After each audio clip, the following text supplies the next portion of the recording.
रात के 8 सवा 8 बजे के आसपास एक सूचना प्राप्त हुई थी कि बुद्धा कॉलोनी थाना अंतर्गत एक मोहल्ला है मंदिरी, बापू नगर मंदिरी, वहाँ पर एक लड़के की हत्या कर दी गई है गोली मारकर। तत्क्षण जैसे ही यह सूचना मिली पुलिस पहुँची वहाँ पर और उस लड़के को उठाकर इलाज कराने के लिए पीएमसीएच ले गई, बट तब तक लड़के की मृत्यु हो चुकी थी। घटनास्थल पर इंस्पेक्टर साहब और डीएसपी साहब दोनों पहुँचे थे, मैं भी पहुँचा था वहाँ घटनास्थल पर। और शुरू उस समय उड़ती हुई खबर ये आ रही थी कि एक क्रिकेट के खेल में लेकर लड़ाई हुई है और इसी कारण से यह हत्या हुई है। हम लोगों ने उसे फिर से देखना शुरू किया, सीसीटीवी फुटेज देखा तो समझ में आया कि एक स्कूटी है जिसमें 3 लड़के हैं जो वहाँ से घटनास्थल से भागते हुए नज़र आए हैं। उसमें से एक लड़के की पहचान हुई सबसे पहले, जिसका नाम मानस कुमार था, जो कि वहीं का रहने वाला था। जब उसकी गिरफ्तारी हुई तो उसने सारा का सारा बात बताया।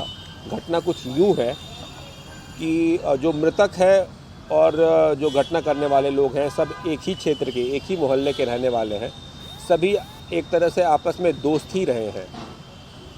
11 तारीख को दुर्गा पूजा तीसरी चौथी पूजा थी, उसमें ये लोग क्रिकेट खेलने गए थे गांधी मैदान में, जहां पर आपस में ही दोस्तों के बीच में लड़ाई हो गई थी, जिसमें मृतक ने अभियुक्त पक्ष के एक लड़के को 2-3 थप्पड़ मार दिया था।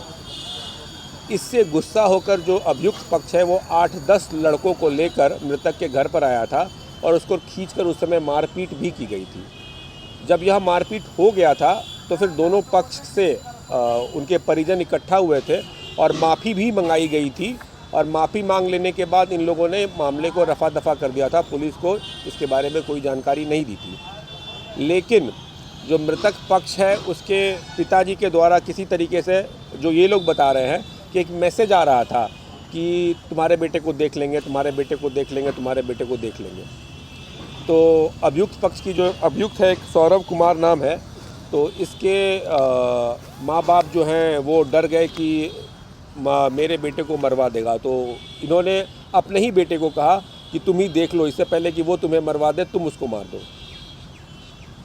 सौरभ कुमार ने 2 हथियार का इंतजाम किया, अपने 2 साथी लिए, एक मानस कुमार, एक विवेक कुमार। मानस कुमार के पास कट्टा पहले से उसने खरीद कर रखा हुआ था और विवेक कुमार ने एक पिस्टल पहले से खरीद कर रखा हुआ था। यह इन तीनों दोस्त अपने दोनों दोस्तों को लेकर उस दिन इंतज़ार कर रहा था घटनास्थल पर, और जैसे ही मृतक विवेक जब वहाँ से बाहर निकला, ये लोग वहाँ पर गए और उसको गोली मार दी। मृतक को 2 गोली लगी थी, एक गोली सौरभ कुमार ने मारी थी और दूसरी गोली जो है वो विवेक कुमार ने मारी थी, मानस कुमार ने मारी थी, और घटनास्थल पर ही उसकी मृत्यु हो गई थी। तो क्रिकेट को खेलने को लेकर एक जो छोटा सा विवाद था वो इतना बड़ा हो गया जिसमें एक लड़के की हत्या कर दी गई थी।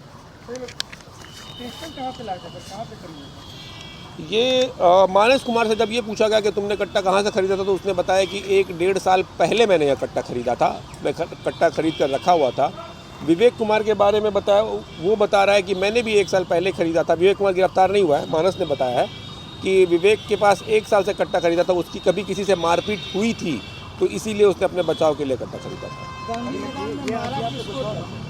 नहीं, ये पिस्टल विवेक कुमार वाला है जिसे पहली गोली चली थी, और ये मानस कुमार का कट्टा है जिसे दूसरी गोली चली थी।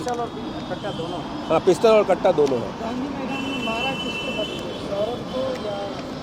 आदर्श को मारा था, जो सौरभ का कज़न ब्रदर लगता है, जिसने उसके सौरभ को बुलाया था और अपने मामा लोग को बुलाया था, जिससे मारपीट और बढ़ी थी गांधी मैदान में। हाँ, ये लोग दोनों स्टूडेंट हैं, बताते हैं अपने आप को, और ऐसे ही घूमते फिरते हैं, स्टूडेंट हैं बेसिकली। इनका कहना है कि